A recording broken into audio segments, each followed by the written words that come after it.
여호와께서 아브라함에게 이르시되 너는 너의 고향과 친척과 아버지의 집을 떠나 내가 너에게 보여줄 땅으로 가라. 아멘. 바요멜 아도나이 엘 아브람 레크레카 메아르체카 우이모라두 테카 우미베이트 아비카 에파아르츠 아쉐르 아르에카. 아멘. 오늘도 주의 은혜가 풍성한 하루가 다 되시기를 주의 이름으로 축원합니다. 진정한 샤밧 때는 복된 날이 되실 줄 믿습니다. 샤밧은 하나님의 나라입니다. 우리는 지금 하나님 나라 안에 들어온 것입니다. 그래서 하나님과 함께 거하는 것이죠.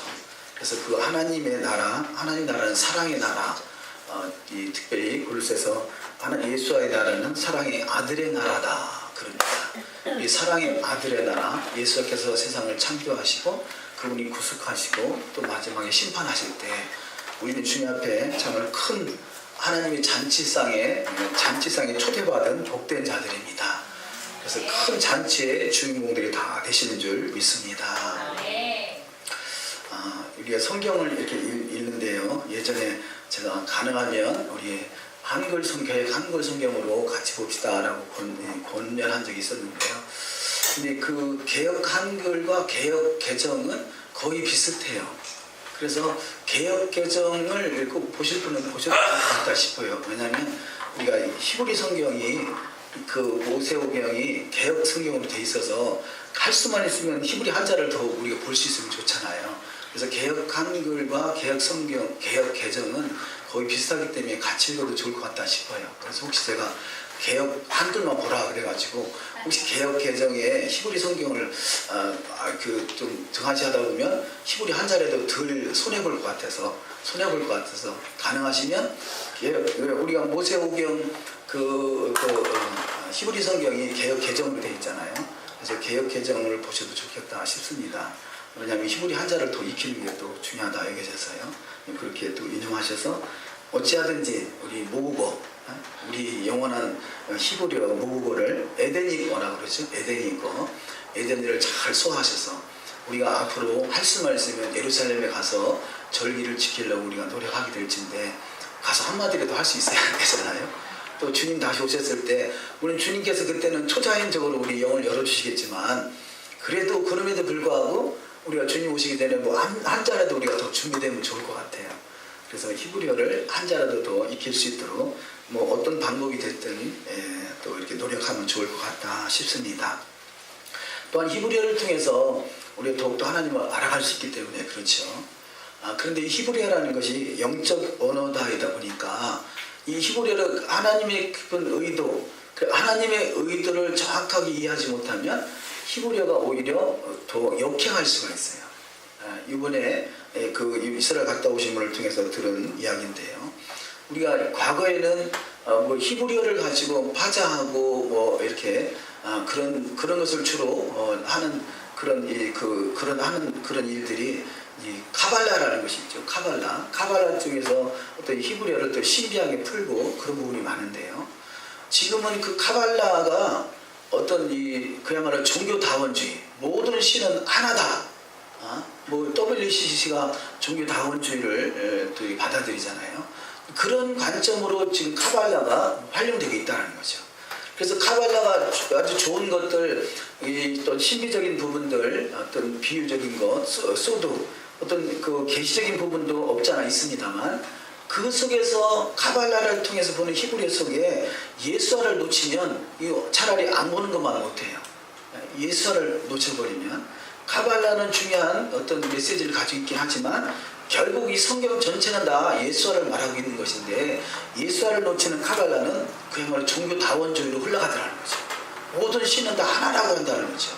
그래서 과거에는 제가 듣기에는 카발라를 연구하는 분들이 40세는 돼야 입문한다고 그랬는데요. 지금 뭐 누구나 다 어린아이도 다 어린 사람들도 다 카발라를 연구한다고 그러는데 그 결과가 뭐예요? 지금의 결과는 모든 종교는 하나다, 모든 신은 하나다, 뭐 이렇게 흘러가 버리는 거죠. 종교다원주의로 흘러가 버리는 거죠. 그래서 이 그 카발라라는 것을 히브리어 연구를 또 중점을 하는 카발라가 이런 이 오컬트나 어떤 이 그 주술 또 마귀를 부르고 이런 쪽에서도 그 히브리어를 많이 그 기도문을 많이 활용해요. 그래서 중요하지만 또 위험한 것도 있다는 거죠. 그래서 제가 그동안 오면서 수치 이렇게 파자하는 것을 저도 뭐 처음부터 파자를 했습니다만 그래서 가능하면 단속하는 것이 이게 곁길로 흐를까봐 그러는 거죠. 자루 나오거나 치우칠까봐 그러는 거죠. 카발라나 히브리어 속에서 예수화를 놓치면 이것이 참 더 위험할 수 있다는 거죠. 우리가 낯선 검을 가지고 그 검을 잘 쓰는 사람이 쓰면 아주 유익하고 효과를 더 배가 할 수 있지만 그 칼을 아직 미숙한 사람이 그런 낯선 검을 쓰면 사람 죽이기 십상이라는 거죠. 그래서 우리가 더욱더 이 말씀을, 첫째는 말씀의 깊이를 더욱더 깨닫고 말씀 속에 계시된 예수와를 더욱더 깊이 만날 수 있는 저와 여러분이 되기를 또 소망합니다. 엊그저께 그 서울에서 세미나가 있어서 그 이스라엘 신학 포럼이죠. 그 참석을 했었는데요. 그 제목이 제2 종교 개혁을 향한 이스라엘 신학 포럼의 배경과 뭐 어떤 이 사명 그런 전체적인 주제가 되겠어요. 그래서 뭐 이렇게 아시는 분들이 있겠습니다만 김진석 교수, 또 정현호 교수, 또 권혁승 교수, 또 이스라엘에서 오신 에레츠 조레프 총장이란 분, 메시아닉 신학교인데요. 네 분들이 발제를 해서 발표를 하고 또 말씀을 좀 나눴었는데요. 그 제2 종교개혁이 뭐냐? 결국 제2종교가 지금 종교개혁을 그 2000년 아니라 500년 전이죠. 지금부터 정확하게 1517년 10월 31일 오늘이 며칠이죠? 28일이죠. 그래서 제2종교 그 500년 전에 1517년 10월 31일 날 바로 그 마르틴 루터가 95개의 조항을 걸어놓고 구텐베르크 성당에 95개의 조항을 걸어놓고 종교개혁을 시작하는 그런 날이죠. 그래서 지금이 종교개혁 주일이라 그럽니다. 교회에서는 바로 내일을 그 10월 29일을 종교개혁 주일, 마르틴 루터의 종교개혁 주일로 지킵니다. 근데 실제 날짜는 29일이 아니라 주일을 보통 교회에서는 다 일요일에다 맞췄잖아요. 그래서 일요일 29일이 종교개혁 주일이라 하는 것이고 실제는 31일이죠. 그런데요, 이 종교개혁 주일이라고 하는 이 31일이요, 그 미국이나 전 세계에서 할로윈, 귀신이잖아요. 귀신을 섬기는 할로윈 데이가 10월 31일이에요. 그러니까 이 500년 전에 종교개혁을 일으켰던 그 날과 지금 이 할로윈 데이가 같은 날이더라는 거죠. 뭔가 의미심장한 의미가 있잖아요. 제가 이 5년 전에 미국의 시애틀을 갔었는데요. 시애틀에 가면 저 시내 전체가 다 그때 가을에 갔었어요. 지금 할로윈 데이 바로 그 시즌에 갔었던 것 같아요. 집집마다 이 귀신들 하나씩 다 걸어놓고 하나뿐이 아니지만 귀신으로 도배를 해놨어요. 얼마나 우리 시애틀이 하늘 아래 가장 아름다운 천국이라 하는 곳이 시애틀인데 그 아름다운 도시에 귀신으로 다 막 치장을 해놨어요. 거리 곳곳마다 할로윈데이 그런 귀신을 걸어놓고 또 뭐 조형물도 만들어놓고 또 하다못해 뭐 프리메이슨 교회 뭐 이렇게 막 버젓이 간판을 걸어놓고 그런 교회가 있고 막 그러더라고요. 얼마나 지금 타락돼 가고 있는지 모르겠어요. 그런데 그 날이 바로 종교개혁 일으킨 날과 같은 날이라는 것은 뭔가 또 의미심장한 것이잖아요.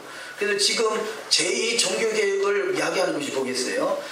500년 전에 있었던 이 카톨릭을 통해서 종교개혁을 일으켰던 마틴 루터나 갈덴 이런 사람들이 아주 큰 역할을 한 건 사실이지만 그렇다고 해서 그때의 종교개혁을 외쳤던 내용들이 완벽한 것은 아니다는 거죠.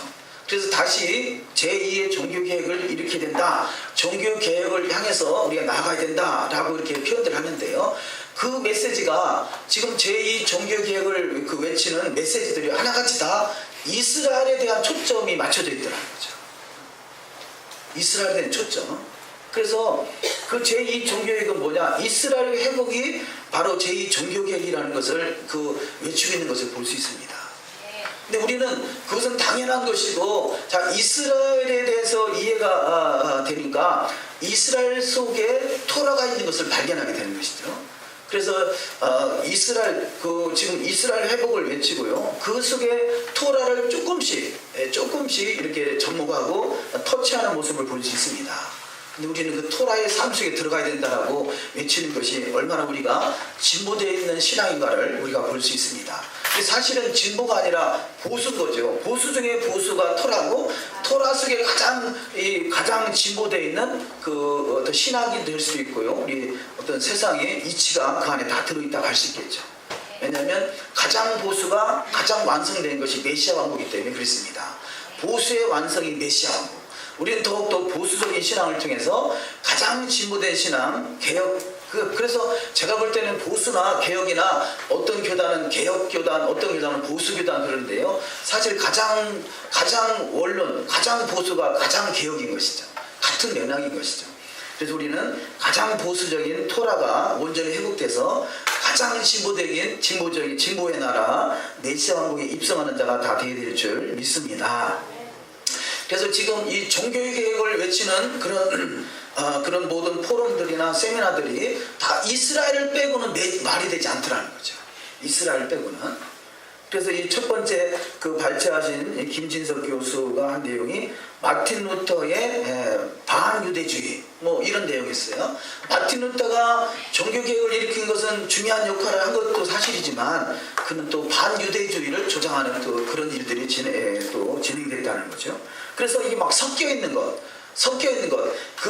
좀 좋은 면도 있지만 그 속에 섞이지 않은 순수한 것이 종교개혁을 시작됐다면 얼마나 좋겠어요. 그런데 이 반유대주의와 같은 또 토라가 없는 그런 사역, 그런 일들, 이것이 500년 동안 교회 내에 이루어졌다면 이제는 그런 것들이 온전히 회복되어야 된다는 것을 외치는 내용이다 할 수 있겠죠. 그래서 김진석 교수라는 분이 여기서 마틴 루터와 반유대주의에 대한 내용을 발췌했고요. 또 정현우 교수님은 이 이스라엘의 홀리랜드 신학교 부총장이신데 믿음의 본질인 에무나의 이해 그랬어요. 에무나가 믿음이죠. 믿음, 에무나. 오늘 본문에 나오는 내용입니다만, 에무나, 아멘. 그래서 에무나는 믿음, 아멘, 또 충성되다, 신실하다, 다 같은 하나 단어죠.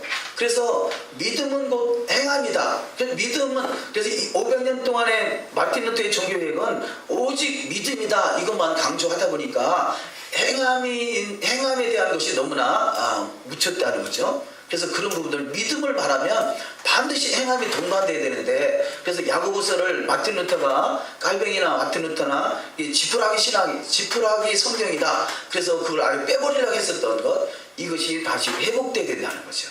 그런 부분이 많이 강조가 됐고요. 그래서 에모나라는 단어는, 믿음이라는 단어는 그것이 행함과 떨어질 수 없는 관계다. 그래서 신약 속에서 말하는 그 믿음과 행함에 대한 그런 관계를 잘못 우리가 조명하고 있다. 그런 부분을 조명했고요. 이 권혁성 교수라는 분은 땅의 관점에서 본 성서신학 이렇게 표현해요. 땅이 회복되는 것이 결국은 그 성경 전체적인 메시지고 이스라엘 회복이다. 그런 메시지라는 거죠. 아주 중요한 내용들이죠. 다 우리가 지금 실제 이렇게 땅이 회복되고 천국이 저 어느 곳인가 있다라고 생각했었는데 그곳이 바로 예루살렘이고 이스라엘이라는 것을 우리가 깨닫는 것, 우리는 그쪽으로 초점이 맞춰서 신앙생활을 해오고 있습니다만 그런 부분들이 신학적으로 조명이 되고 있더라는 거죠. 또 이 마지막에 에르츠 쪼레프 총장이란, 그래서 이스라엘에 있는 메시아닉 신학교 총장 되시는데, 그분은 종교개혁에서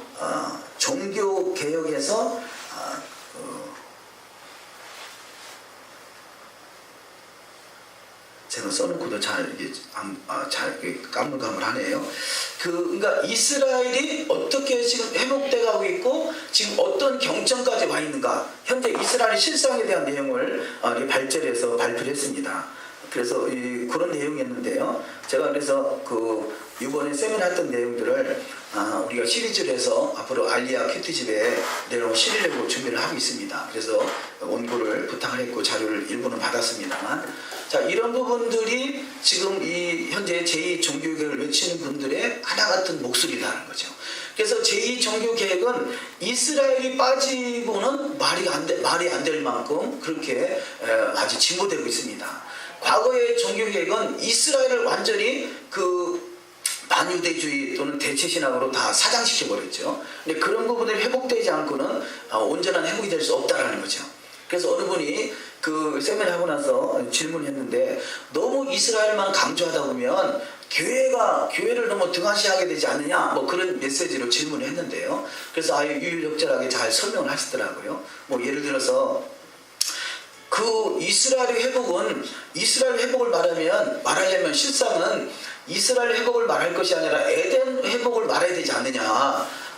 그러면 에덴이 이스라엘이다. 이스라엘이 에덴이라고 말할 수 있는 그런 근거는 아직은 없지 않느냐. 뭐 이렇게 질문을 하신 분이 있어요. 그래서 그 부분에 대해서 답변하기를 자, 에덴의 회복은 당연하지만 에덴의 회복의 전초전이 바로 이스라엘 회복이다. 이렇게 표현하는 거죠.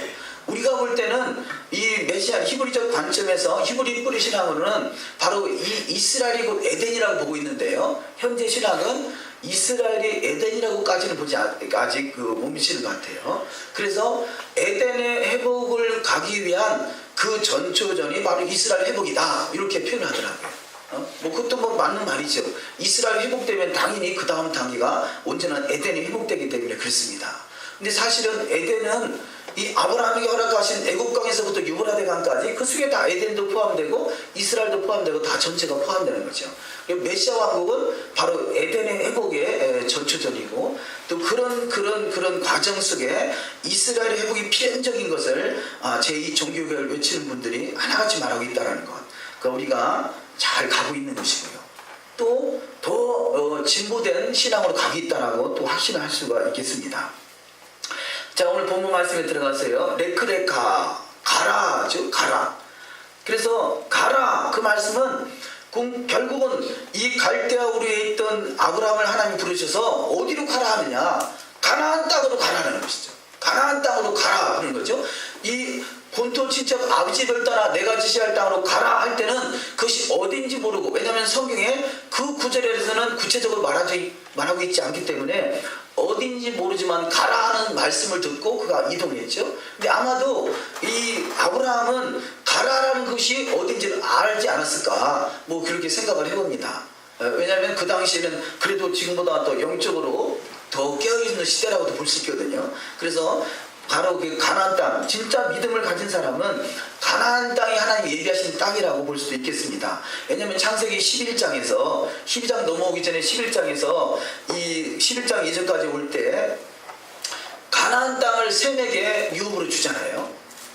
또 그 가나안 땅이 바로 장막, 하나님이 장막 거하실 처소, 우리가 지난주에 장막, 그것을 뭐 세키나 영광 이렇게 연결을 시켜서 말씀을 봤습니다만, 바로 세키나의 영광, 세카나의 영광이 임하는 것이 바로 가나안 장막이 있는 그 예루살렘 처소가 되는 것이죠. 그래서 이런 메시지들이 결국은 가라라고 하는 것은 가나안 천국으로 아브라함이 가는 것이고, 그래서 가나안 땅으로 간다는 것은 곧 천국을 말하는 거죠. 자, 그래서 이 갈대아 우르에 있던 아브라함을 불러서 너는 가라 이렇게 명령했다라면요, 이 예수께서는 오셔서 뭐라고 하셔요? 와 봐라 그러잖아요. 와 보라 그러잖아요. 왜냐, 예수께서 서 계신 곳은 바로 가나안 땅이고 그곳이 천국이기 때문에 그렇습니다. 저는 그래서 제가 기도 중에 그런 감동이 되는 거예요. 아브라함은 가라. 그래서 이 마태복음 28장에 너는 가서 그 모든 족속으로 제자를 삼아 아버지와 아들과 성령의 이름으로 침례를 주고 내가 너에게 분부한 모든 것을 가르쳐 지키게 하라 그러잖아요.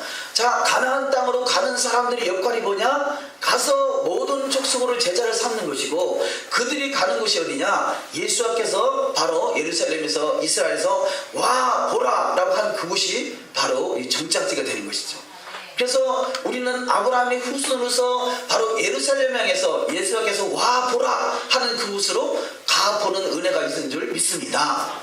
그래서 미리 지금 가보신 분도 있고 또 앞으로 갈 마음도 있으신 분도 있고 하지만 우리가 살아서 육신의 몸을 입고는 가지 못한다 할지라도 우리는 반드시 주님이 재림하실 그 장소에 주님이 그러지 않겠어요? 2000년에 오셔서 와 보라 라고 했던 그 자리에 저와 여러분은 분명히 가서 와 보는 것이 아니라 주님과 함께 허다한 구름같이 둘러싼 허다한 증인들의 모습으로 주님과 함께 가나안 땅에 예루살렘에 가나안산으로 입성하시는 복된 자가 다 되릴 줄 믿습니다. 그래서 이 가라라고 하는 단어가 가라라는 단어 레크레카라는 단어가요. 어원은 할라크라는 단어입니다. 할라크 걷다 행동하다 오다 들어가다 가다 뭐 이런 의미를 가지고 있습니다. 이것을 파자하면 하나님의 은혜를 인도하셔서 가나안 땅을 소유하게 하시는 것, 이게 가라라는 거죠. 하나님이 본토 친척 아버지 집을 따라 가라는 것은 자 세상을 버리고 너희가 출애굽해서 그야말로 그래서 이 아브라함을 히브리 민족이다 그러잖아요. 이불이 건너왔다는 거죠. 세상에서 갈대오르에서 바로 가나안 땅으로 건너오는 자 이들이 바로 히브리 민족이고, 그렇다면 저와 여러분도 예수를 믿어서 가나안 땅으로 건너오는 자고 그래서 히브리 민족이다 이렇게 할 수 있습니다. 그래서 여호와의 계시의 말씀으로 가르치시어 가나안 천국을 소유하게 하신다. 이것이 바로 할라크의 파자한 내용이라 할 수 있겠는데요. 그래서 두 번째, 에덴에서 발암한 강물이 열방으로 흘러가 만물을 서성케 하여 생수가 흘러 넘치게 하는 것, 이게 흘러 넘치다, 흐르다, 이것이 할라크라는 단어죠. 할라크, 흐르다. 우리 그 창세기 2장 14절을 읽습니다. 셋째 강의 이름은 히데겔이라 아스로 동쪽으로 흘렀으며 넷째 강은 유브라데더라. 아멘. 흐르다, 이것이 할라크라는 단어죠. 어원이 할라크. 그래서 가라라는 것은 흘러서 바로 에덴에 발원한 에덴으로 들어가는 것입니다. 세 번째, 말씀에 순종하여 할라크를 행하는 자는 하나님과 동행하는 에덴이 회복되는 법을 받습니다. 창세기 3장 8절, 그들이 그날 바람이 불 때 동산에 거니시는 여호와 하나님의 소리를 듣고 아담과 그의 아내가 여호와 하나님의 낯을 피하여 동산나무 사이에 숨은지라. 아멘. 자, 여호와께서 동산에 거니시다 라고, 거니시다, 이게 할라크인 거죠. 자, 물이 흘러가다, 할라크, 또 거니시다, 할라크, 가라, 할라크. 그래서 우리는 이 할라크는 단어를 할라크, 그래서 걷다, 가다, 동산으로 들어가다, 이런 메시지를 주고 있는 할라크, 이것을 배우는 것을 할라카 그러는 거죠. 할라카는 가르침과 생활 방식 이렇게 표현합니다. 할라카, 우리가 이 토라의 삶, 토라가 될 수도 있고요. 우리 생활에서 주님을 향한 모든 것들이 할라카는 거죠. 할라카, 주님을 향해서 가고 있는 것이죠.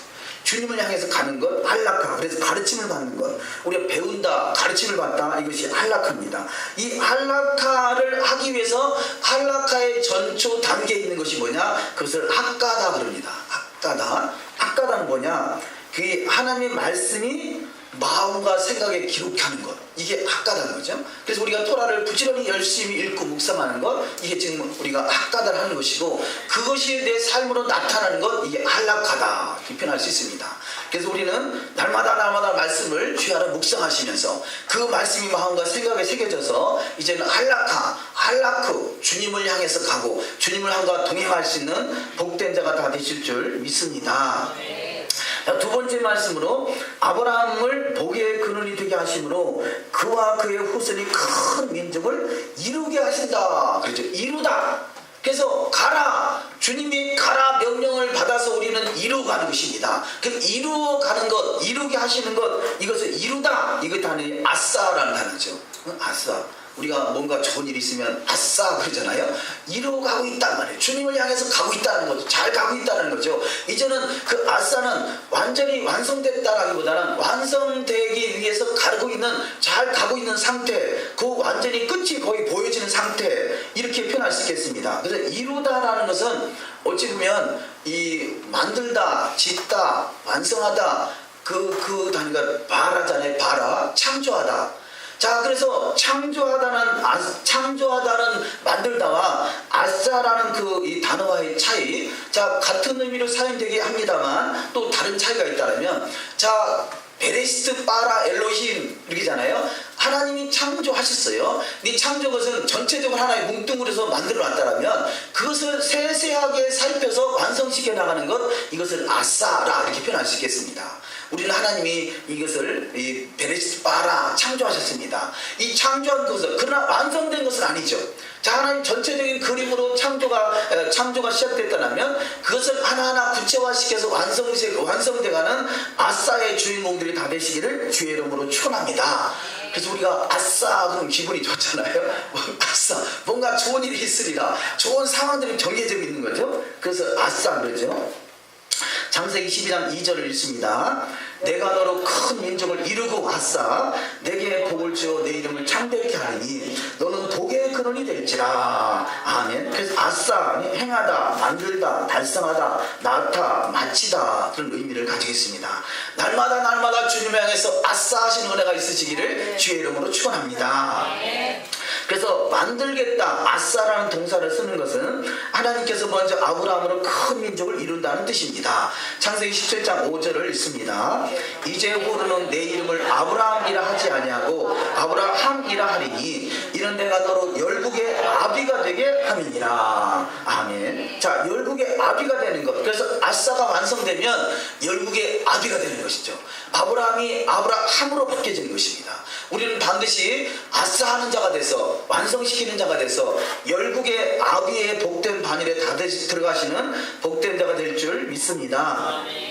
세 번째, 예수를 믿는 자는 아브라함과 같이 복의 근원으로 세워져야 합니다. 복의 근원. 그래서 이 복이란 단어가 이 브라카, 바라크, 브라카 같은 단어입니다만, 이 복은 브라카로 똑같은 철자와 발음의 말로 물 옹덩이 브라카라고 합니다. 자, 그래서 이 바라크, 브라카라는 단어와 똑같은 물 옹덩이라는 단어가 있다는 거죠.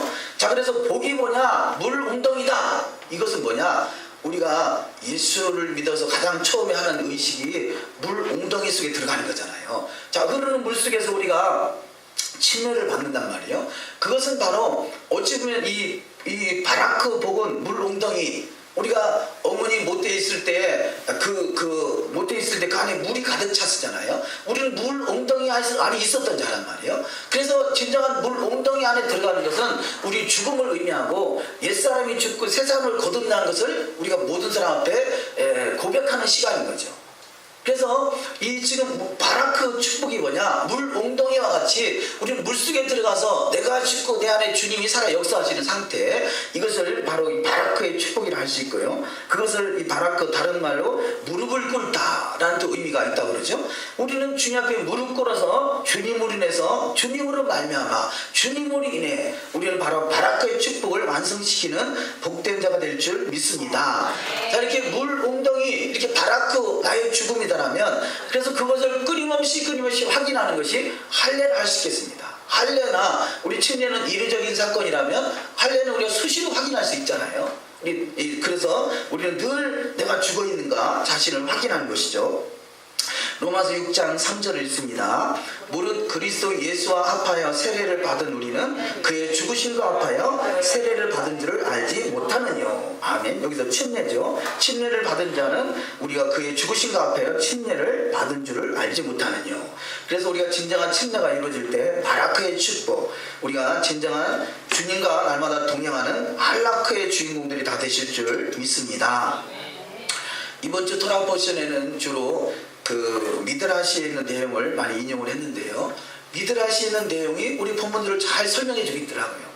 또 이 본문을 가지고 이해가 부족한 그런 부분들, 또 우리가 잘 인식하지 못하는 부분들을 새롭게 조명하는 부분들이 있어서 미드라시를 많이 인용했는데요. 우리가 그 두 번째 말씀으로 위기가 기회가 되게 하신 하나님, 아브라함이 기근을 만나서 애굽 땅으로 내려갈 수밖에 없는 그런 처지가 됐고요. 그런 상황 속에서 그런 것들이 미드라시는 시험이라는 거죠.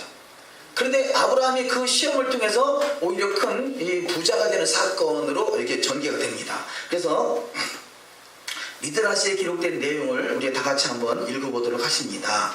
가나안에 갔더니 비가 오랫동안 오지 않아 가뭄으로 먹을 것이 없었습니다. 채소도 과일도 아무것도 없었습니다. 하나님은 또 다른 테스트를 하고 계신 것입니다. 그때 조심하느라고 아브라함은 사례를 큰 상자에 넣고 데려갔습니다. 그러나 애굽 관리가 상자를 빼앗아서 열어보는 바람에 들키고 말았습니다. 그들은 사례를 왕에게 보내며 말했습니다. 아름다운 여인이 그의 형제들과 함께 우리나라에 들어왔습니다. 천사는 10가지 재앙으로 쳤습니다. 바로는 이 재앙으로 사례는 보통 사람이 아니라 하나님이 특별하게 보호하고 있는 사람임을 알게 되었습니다. 바로는 아브라함과 사례가 하나님의 사람임을 알고 자기의 딸 하갈과 같이 가도록 하였습니다. 그들의 위대성을 배우라고 그렇게 한 것입니다. 그리고 비싼 선물을 주었습니다. 군사들을 국경까지 같이 가도록 조치하였습니다. 자, 이 본문 말씀을 통해서요, 믿으라시지만 내용을 알 수 있는 것이, 자, 지금은 상황은 어쩔 수 없는 상황. 우리 성경에 보면은 구체적인 내용은 들어있지 않습니다만, 믿으라시에는 이 기근 때문에 어쩔 수 없는 상황으로 가되, 부인을 원래 애굽의 나라가 그 여인이 이쁘면 어떻게 해서든 차지하는 그런 어떤 풍습이 있었다는 거죠. 그래서 그 사례가 얼굴이 드러나면 빼앗기고 오히려 있는 사람까지 다 죽을 상황인 것을 뻔히 알기 때문에, 그래서 이 상자에 숨겨서 갔는데 그것이 들키게 됐다는 거죠. 그런데 그 여인을 빼앗아 갔던 바로, 근데 그 여인이 밤마다 기도하는 거예요. 제발 나를 아브라함 품으로 돌아갈 수 있도록 기도하고요. 하나님이 이곳에 재앙을 내렸으라도 바로왕이 깨닫게 해달라고 이렇게 기도했더니 10가지 재앙을 통해서 바로를 깨닫게 했다는 거죠. 그래서 바로가 깨닫고, 저들이 정녕 하나님의 사람들이다라는 걸 스스로 깨닫고 자기의 딸 공주를, 이 하갈이라는 공주를 붙여서 같이 보내서 저들을 위대성을 배우라고 보냈다는 거죠. 그런데 나중에 이 하갈이라는 여인이 이스마엘을 낳게 되고, 그래서 또 이 사례를 통해서 다시 이 하갈이라는 여인이 애굽으로 돌아가게 되죠. 돌아갔다 다시 나중에 또 돌아오게 됩니다만, 이런 사건들이 이 기근을 통해서 전개됐고, 그런 위기 사건까지도 하나님께서 기회로 만들어 주셨더라. 이 말씀을 통해서요, 이 사례라는 여인이 기도하는 여인이었다는 거죠. 그래서 하나님이 그 기도를 들으시고 그런 상황들을 어제 전세를 역전시켜서 바로의 마음을 강박했던 바로의 마음을 깨뜨리고, 그 바로의 마음 속에 그 하나님의 위대성, 또 하나님을 믿는 사람들의 위대성을 깨닫게 하셔서 오히려 저들을 배우게 만들었다는 거죠. 저와 여러분이 처음에는 이 세상 사람들이 저와 여러분을 우습게 한다 할지라도, 그러나 우리가 믿음으로 기도하는 그 기도를 통해서 하나님이 움직이셔서 거꾸로 저들의 위대성, 믿는 자의 위대성을 발견할 수 있는 믿음의 사람들이 다 되시는 축복이 있어야 될 줄 믿습니다. 자, 그렇다면요, 이 사례와 같이 그가 그 사례의 믿음의 기도를 통해서 하나님의 사람을 증명할 수 있는 기회가 됐고요, 오히려 전세를 역전시킬 수 있는 기회가 됐다는 거죠. 저와 여러분이 믿음의 사람이 돼 있으면 어디를 갔는지, 어떤 사람을 만나든지 우리는 반드시 승리하는 복된 자가 되실 줄 믿습니다. 오히려 전세를 역전시키는 거죠. 전세를 역전시키는 것. 그래서 우리는 다른 것을, 내 주변의 환경을 탓하고 원망할 것이 아니라 나의 믿음을 통해서 만나는 사람마다 다 복된 자로, 또 변화시키는 복의 근원이 다 되시는 축복이 있어야 될 줄 믿습니다. 어찌 보면 아브라함 때 있었던 10가지 재앙, 구체적으로 미달하시는 10가지 재앙을 구체적으로 표현되어 있지는 않습니다만요, 10가지 재앙의 이 모습이 바로 이 출애굽할 때 바로왕, 그 당시에 바로왕, 모세 시대의 바로왕의 10가지 재앙과 연결되어 있지 않나 싶습니다. 왜냐하면 과거에 있었던 것이 계속 반복되기 때문에 그렇습니다. 그렇듯이, 그러니까 이런 사건들을 통해서 이 후대에 있었던, 400년 후에 있었던 모세 시대에도 과거에 있었던 사건을 통해서 앞으로 이 사건이 어떻게 전개될 것인가, 믿음의 사람은 그걸 알 수 있었다고 볼 수 있겠습니다. 자, 두 번째, 아브라함이 기근을 만나 애굽에서 내려가게 된 것은 하나님의 시험했다는 것이죠. 창세기 12장 10절을 읽습니다. 그 땅에 기근이 들었으므로 아브라함이 애굽에 거류하려고 그리로 내려갔으니 이는 그 땅의 기근이 심하였습니다.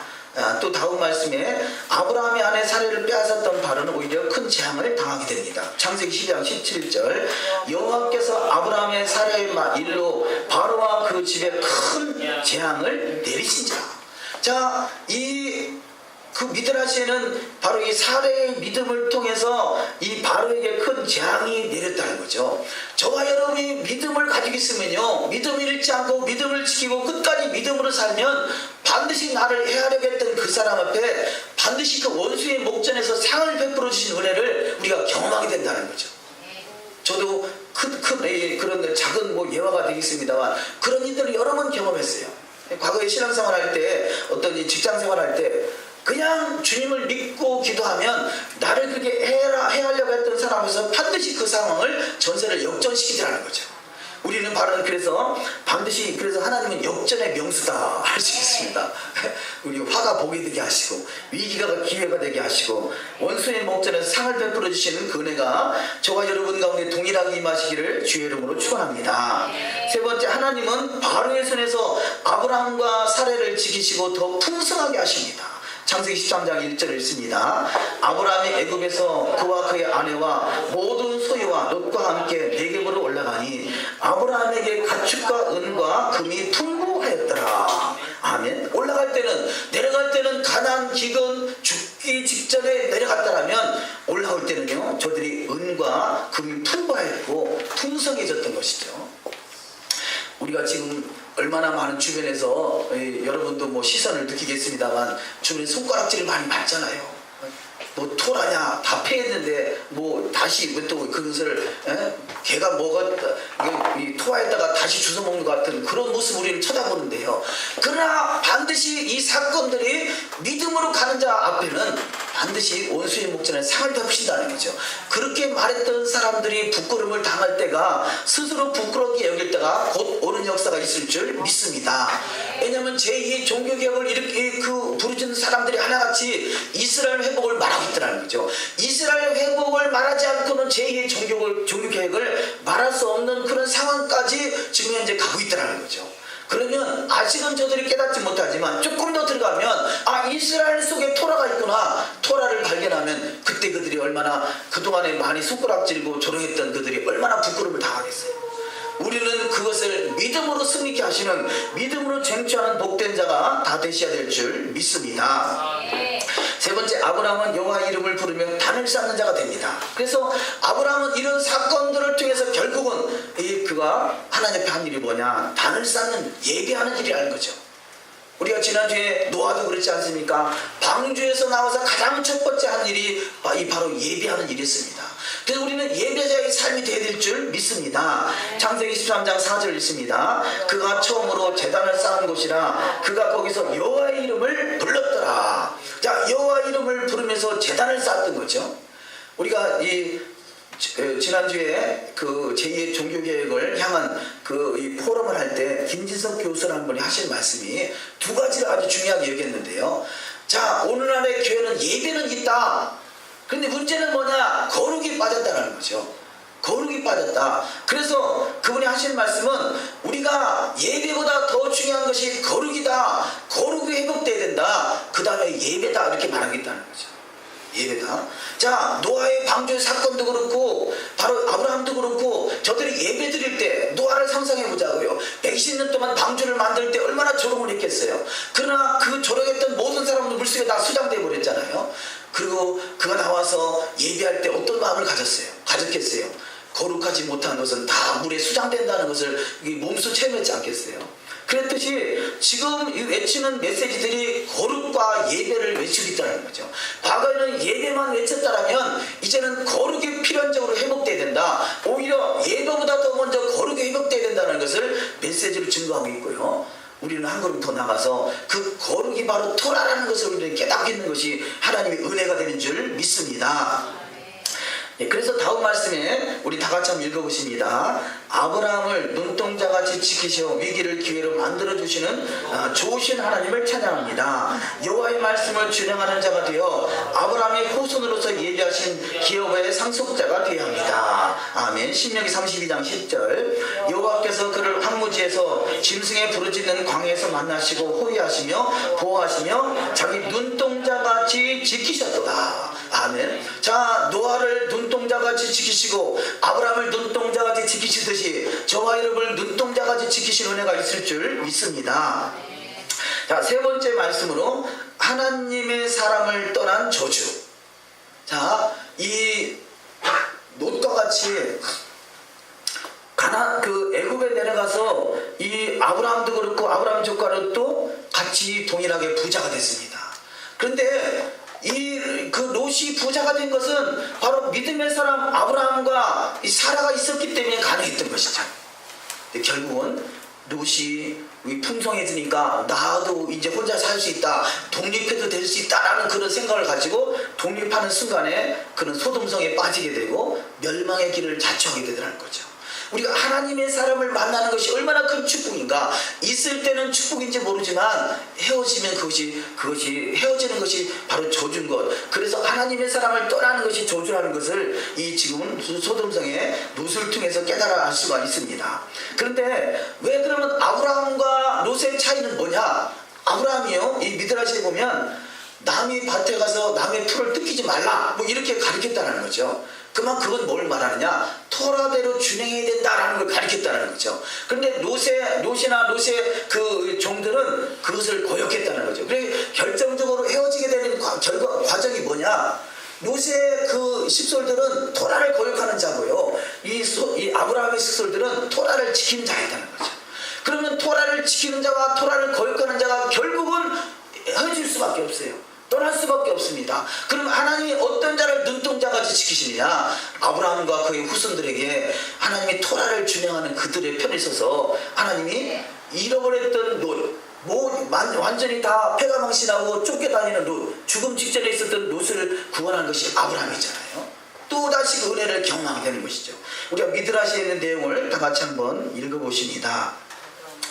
아브라함은 하나님의 은총으로 부자가 되었습니다. 그래서 아브라함과 롯의 종들 사이에 싸움이 일어났습니다. 아브라함은 그의 종들에게 말했습니다. 남의 풀밭에서 가축들을 먹이지 말아라. 앞으로 이 땅은 모두가 우리 땅이 되겠지만 아직은 아니다. 남의 밭에서 풀을 먹이는 것은 풀 도적질이다. 그래서 아브라함의 종들은 양이나 소를 데리고 갈 때에는 망을 씌워서 결코 남의 풀을 못 먹게 하였습니다. 그리고 롯의 종들에게도 그렇게 하라고 말해 주었습니다. 그러나 롯의 종들은 그렇게 하지 않았습니다. 롯은 소돔과 고모라 땅이 기름지게 보이자 그것을 선택하였습니다. 강이 있었습니다. 푸른 초장이 펼쳐 있었습니다. 그러나 롯은 겉만 보고 선택하였습니다.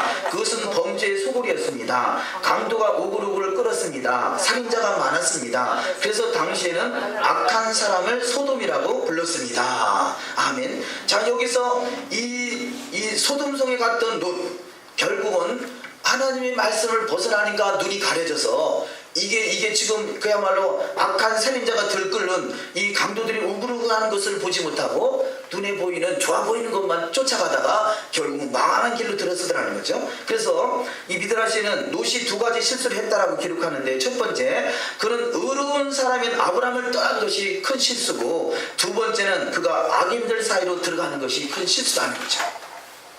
그는 부자가 되는 것만 좋아했습니다. 그러나 후에는 모든을 두고 빈몸으로 나올 수밖에 없게 되었다는 것입니다.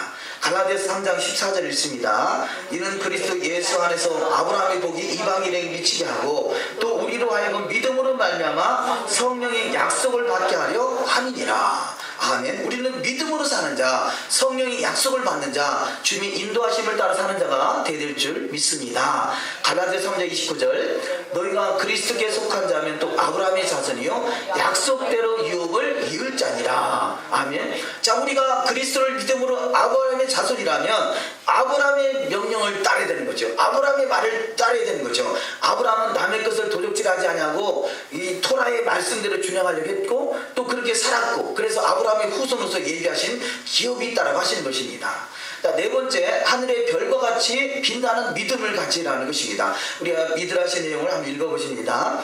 아브라함이 무기병을 굽고 있었습니다. 하나님께 드리는 예식에 쓰려는 것이었습니다. 이때 노아의 홍수 마지막으로 남은 거인 오그가 군사를 이끌고 쳐들어왔습니다. 그는 소돔을 이기고 네 왕을 붙들어 갔습니다. 그리고 롯도 포로로 다가갔습니다. 아브라함은 318명을 이끌고 가서 누가 나하고 들어가서 롯을 구하겠느냐라고 물었습니다. 3명이 용감하게 나왔습니다. 아모리 사람으로 아브라함 밑에서 공부하고 있는 학생이었습니다. 그들은 아나이루, 에스콜, 또 마무라부였습니다. 그러나 제일 열심히 끝까지 공헌한 사람은 엘리에셀이었습니다. 자, 하나님, 이 아브라함이 아이가 없을 때, 자식이 없을 때, 그럼 누구를 후사로 세울 것이냐, 누구에게 기업을 물려줄 것이냐 할 때, 이 아브라함은 엘리에셀을 이렇게 자신있게 말하잖아요.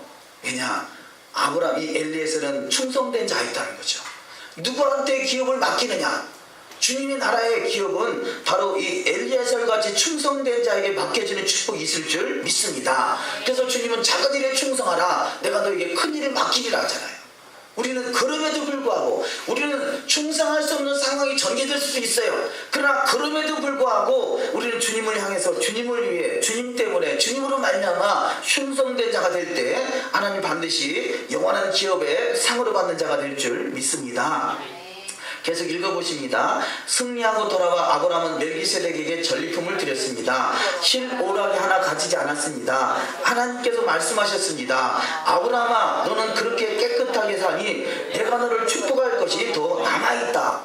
자, 원래 하나님이 아브라함에게 그 기업으로 주기 작정했던 것보다 더 큰 축복을 하나님이 허락하시느라는 거죠. 왜냐, 아브라함은 더욱더 말씀대로 깨끗하게 살기를 소망했고 그렇게 살았다는 것이죠. 계속 읽습니다. 이때 아브라함은 하나님께 기도하였습니다. 큰 별 한 개가 빛나고 있었습니다. 하나님이 말씀하셨습니다. 저 별은 너다. 너는 저 별처럼 크게 빛날 것이다. 또 보아라. 아브라함은 2개의 별을 보았습니다. 이 2 별은 너와 내 아들이다 라고 하나님이 말씀하셨습니다. 그리고 나서 아브라함은 3개의 별이 나타나는 것을 보았습니다. 저것은 너와 내 아들과 내 손자다. 다시 아브라함이 하늘을 보았을 때 별 12개가 보였습니다. 그들은 12지파가 될 것이다. 하나님의 예언의 말씀이 또 들려왔습니다. 갑자기 또 70개의 별이 나타났습니다. 너의 자손 70명이 애굽으로 들어갈 것이다 라고 하나님이 말씀하셨습니다. 그리고 나서 온 하늘이 별로 뒤덮였습니다. 내 자손이 이같으리라. 너무 많아서 셀 수가 없으리라. 하나님께서 말씀하셨습니다.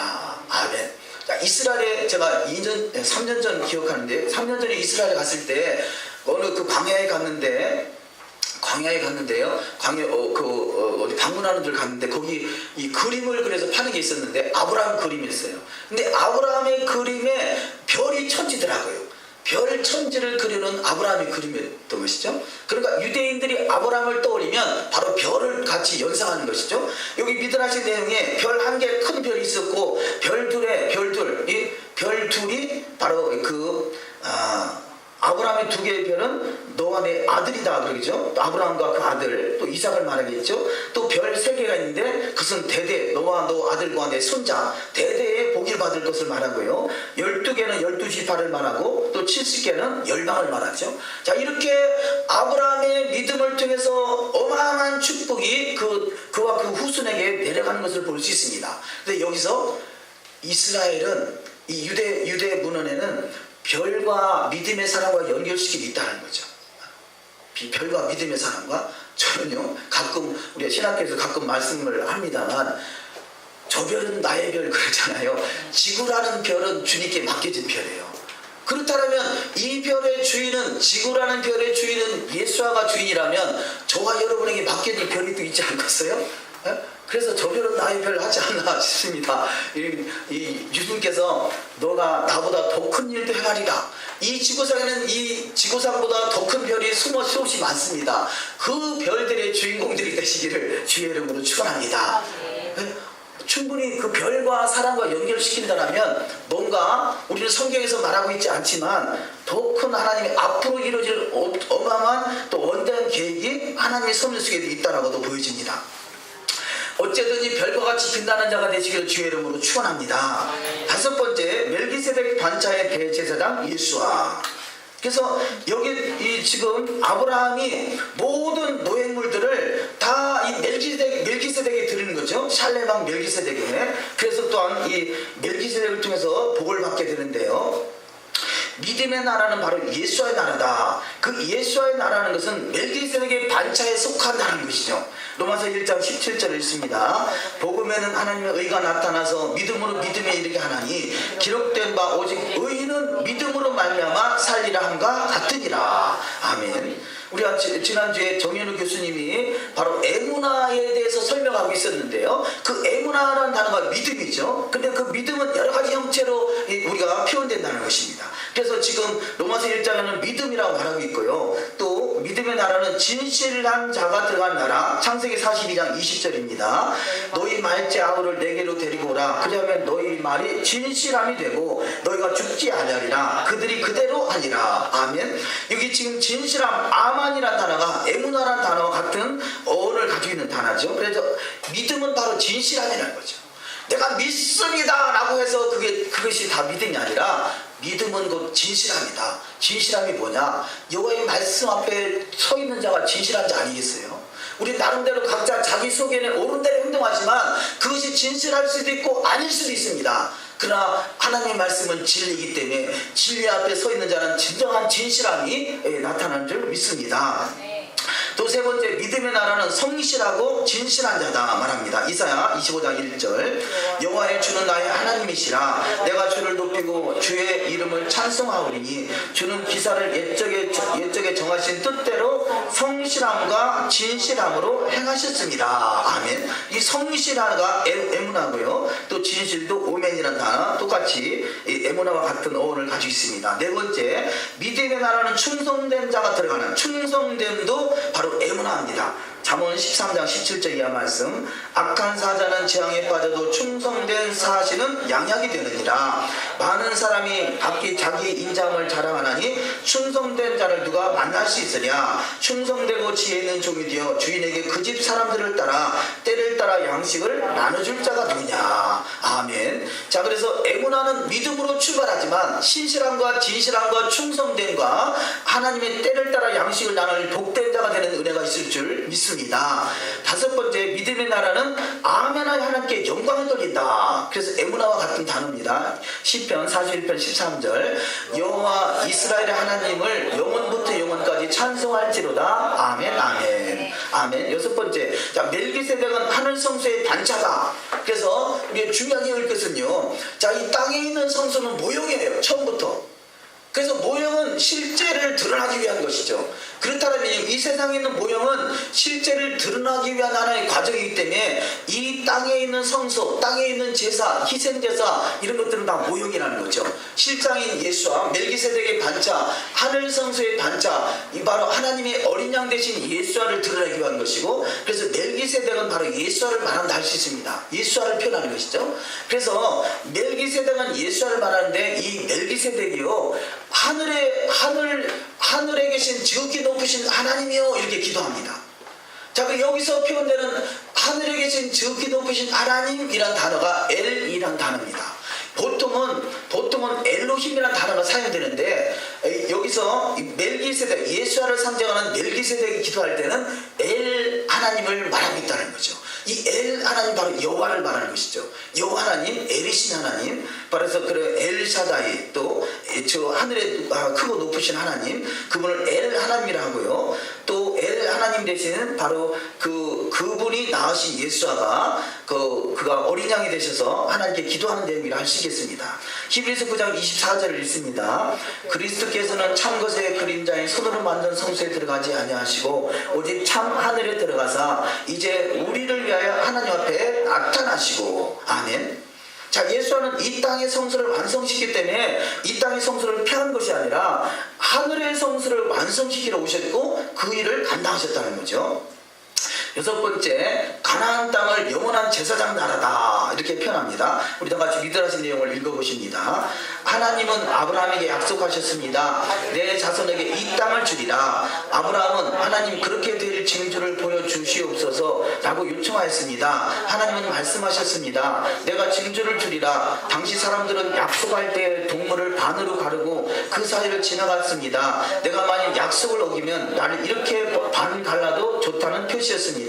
하나님은 말씀하셨습니다. 소 3마리, 염소 3마리, 양 3마리, 그리고 비둘기 2마리를 가지고 와라. 마라. 다 둘로 쪼개라. 비둘기만은 그대로 두어라. 아브라함은 그렇게 하였습니다. 그랬더니 솔개가 나타나서 먹으려고 하였습니다. 아브라함은 열심히 솔개를 쫓았습니다. 이것은 앞으로 우상 숭배자들이 아브라함의 후손들을 집어먹으려고 달려들 것이라는 것의 예표였습니다. 그러나 하나님은 아브라함 때문에 유대인들을 구원할 것이라는 것이었습니다. 아멘. 자, 이 고기를 쪼개놨더니 하나님의 언약을 맺었더니 솔개가 나타나더라는 것이죠. 이 솔개는 언약을 파괴시키려고 하는 것, 언약을 잃어버리게 하려는 것, 이런 것들이 예표라는 것이죠.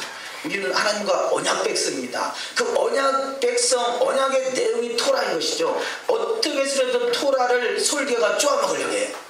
그래서 마태복음 13장에 하나님이 말씀에 씨를 뿌리면 금방 가라지가 와서 쪼아먹는다고 하잖아요. 새가 와서 쪼아먹는다. 가라지를 덧뿌린다. 그 말은 새가 와서 쪼아먹는다는 거죠. 이 새가 여기서는 솔개라 표현됐다고 보시면 되겠습니다.